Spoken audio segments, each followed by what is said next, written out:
Hi everyone, this is Gautam Parmar. Welcome to our YouTube channel. વિદ્યાર્થી મિત્રો, આજે આપણે વાત કરીશું બેન્કિંગના ઇતિહાસ વિશે. ચાલો શરૂઆત કરીએ. The bank of Hindustan was the first bank to be establish in India in 1770. આની અંદર બે પ્રશ્ન બને છે. પહેલો પ્રશ્ન એ છે કે ભારતની ફર્સ્ટ બેંક કઈ છે, એટલે કે પ્રથમ બેંક કઈ છે, તો ધ બેંક ઓફ હિન્દુસ્તાન. હવે તેની સ્થાપના ક્યારે થઈ? સ્થાપના એટલે કે એસ્ટેબ્લિશ. તો સ્થાપના ક્યારે થઈ? તો 1770 ની અંદર, એટલે કે 1717 ની અંદર. સમજાઈ ગયું. બીજો પોઈન્ટ આપણે લઈએ તો પ્રેસિડેન્સી બેંકો હતી. જ્યારે પહેલી બેંક બની ધ બેંક ઓફ હિન્દુસ્તાન, ત્યાર પછી પ્રેસિડેન્શિયલ બેંકો હતી. ત્રણ બેંક મુખ્ય છે. તેની અંદર bank of Bengal, bank of Bombay અને બેંક ઓફ મદ્રાસ. હવે બેંક ઓફ બંગાળ હતી, તેની સ્થાપના ક્યારે થઈ, એટલે કે એસ્ટેબ્લિશ ક્યારે થઈ, તો 1809 ની અંદર. હવે આની પહેલા બેંક ઓફ બંગાળ છે, તેનું પહેલા નામ હતું બેંક ઓફ કલકત્તા. હવે બેંક ઓફ કલકત્તા છે, તેની સ્થાપના ક્યારે થઈ, તો 1806 ની અંદર. ત્યાર પછી તેનું નામ બદલવામાં આવ્યું અને બેંક ઓફ બંગાળ કરવામાં આવ્યું 1809 ની અંદર.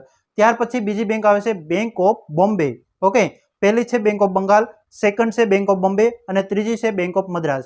બેંક ઓફ બોમ્બે છે, તેની સ્થાપના 1840 ની અંદર કરવામાં આવી. ત્યાર પછી બેંક ઓફ મદ્રાસ છે, તેની સ્થાપના કરવામાં આવી 1843 ની અંદર, 1843 ની અંદર.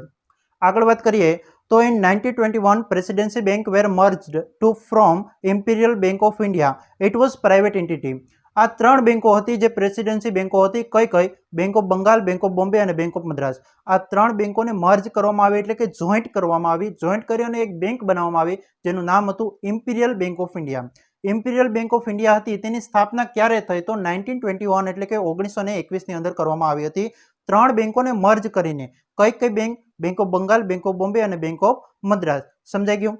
In 1955 imperial bank of India was nationalised, એટલે કે રાષ્ટ્રીયકરણ થયું. કઈ બેંકનું? તો ઇમ્પિરિયલ બેંક ઓફ ઇન્ડિયા. જે પ્રેસિડેન્સી બેંકો હતી ત્રણ, તેને મર્જ કરી અને ઇમ્પિરિયલ બેંક ઓફ ઇન્ડિયા બનાવવામાં આવી. તેનું નેશનલાઇઝ થયું, એટલે કે રાષ્ટ્રીયકરણ થયું. ક્યારે થયું? તો 1955 એટલે કે 1955 ની અંદર. હવે નેશનલાઇઝ થઈ અને પછી રીનેમ આપવામાં આવ્યું.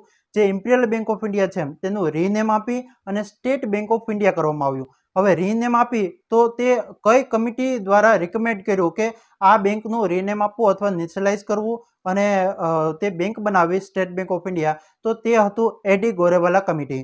એડી ગોરેવાલા કમિટી દ્વારા રિકમેન્ડ કર્યું કે 1955 ની અંદર જે ઇમ્પિરિયલ બેંક ઓફ ઇન્ડિયા છે, તેનું નેશનલાઇઝ કરવું અને રીનેમ આપવું સ્ટેટ બેંક ઓફ ઇન્ડિયા. વિદ્યાર્થી મિત્રો, આજના વિડીયોમાં બસ આટલું જ. આ વિડીયો તમને પસંદ આવ્યો હોય તો એક લાઇક જરૂરથી આપી દેજો. તમને ઉપયોગી બન્યો હોય તો એક કોમેન્ટ પણ જરૂરથી કરી દેજો. અને આવનારા વિડીયોમાં તમારે કયા ટોપિક ઉપર વિડીયો જોઈએ છે તે પણ કોમેન્ટમાં જરૂરથી જણાવજો.